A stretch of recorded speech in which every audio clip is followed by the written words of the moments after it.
Joanne is a carefree young girl. She enjoys every minute of her life without any regrets. Her father is a fisherman and her mother a homemaker.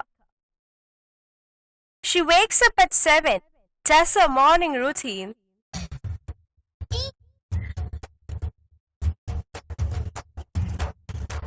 grabs her lunch and walks to her college.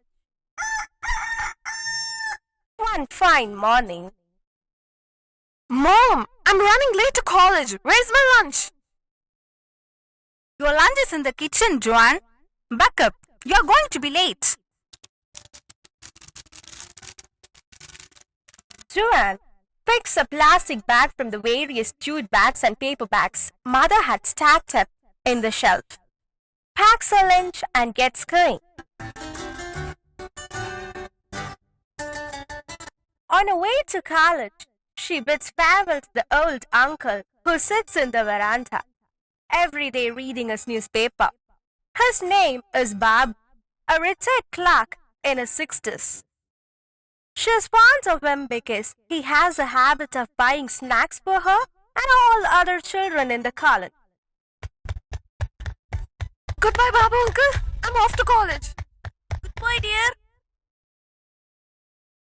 Joanne, after walking some distance, scrunches her nose and brings her hand to her nose to block the smell of burning plastic.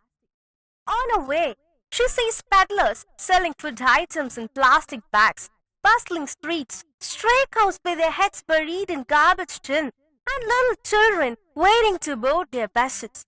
She arrives at the college and is excited to meet her friends again.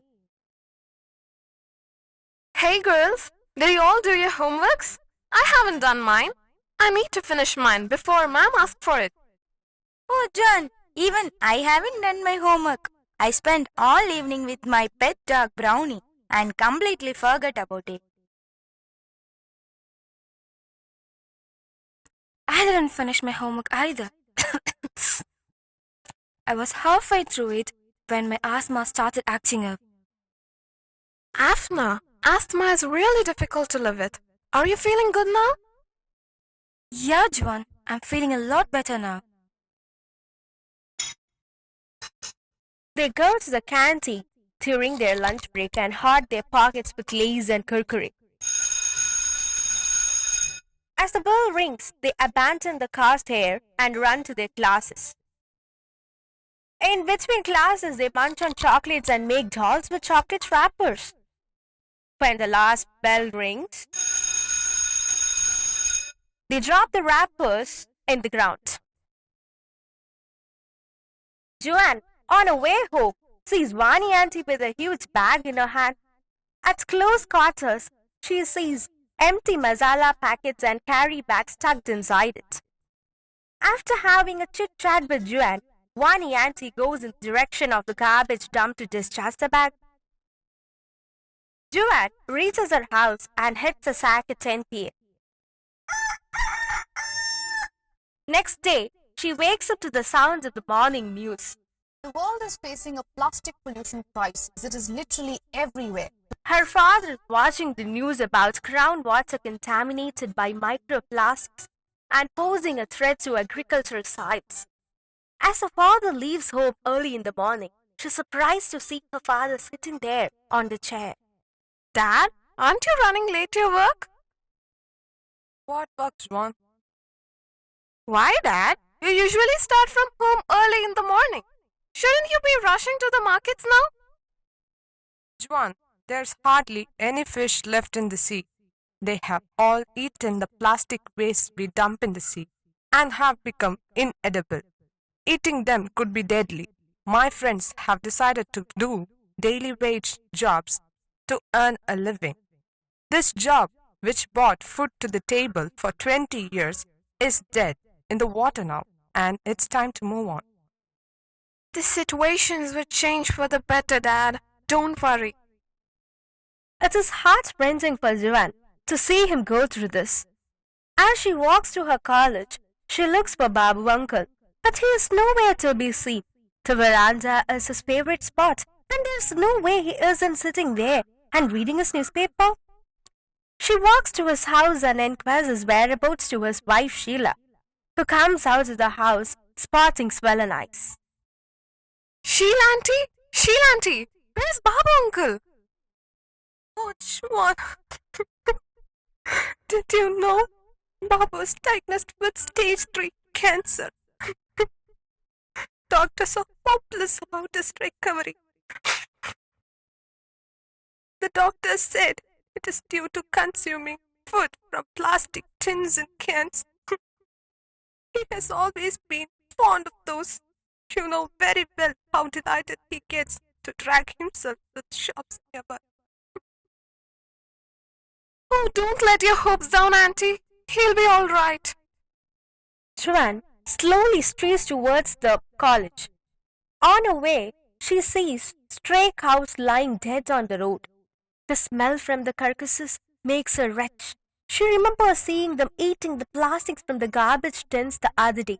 She reaches college and tries to cheer up. Hey girls, why do you all look so sad? Didn't you hear what happened to Afna? No. What happened to her? Her asthma has flared up and she is admitted in the hospital. Her house is near the dumpster where people burn plastics. Yesterday, she couldn't breathe properly due to poor air quality. Joanne can't bear it any longer. Everybody she loves is in anguish and her legs give away. Suddenly she remembers how she used to discard those plastic bags on the ground, how she threw the Lay's and Kurkure packets in the dumpster without once thinking about the stray dogs or cats that sniffed their way to the dumpsters in search of food.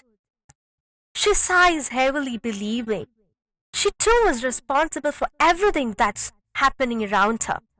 Oh my god, Afna, I'm so sorry.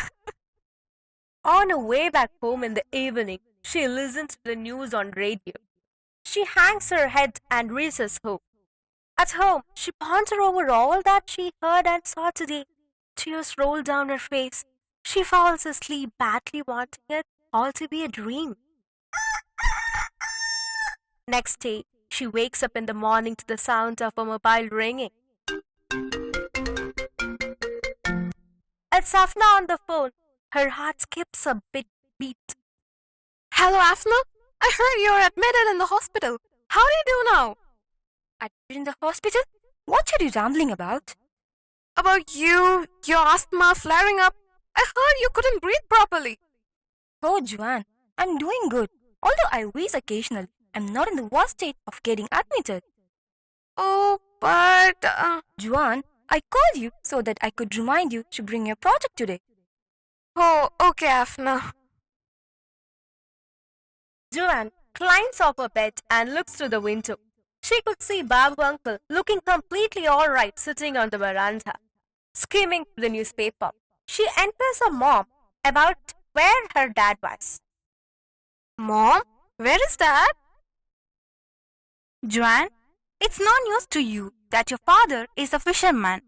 You know, he starts from home early in the morning. Why are you being so jumpy?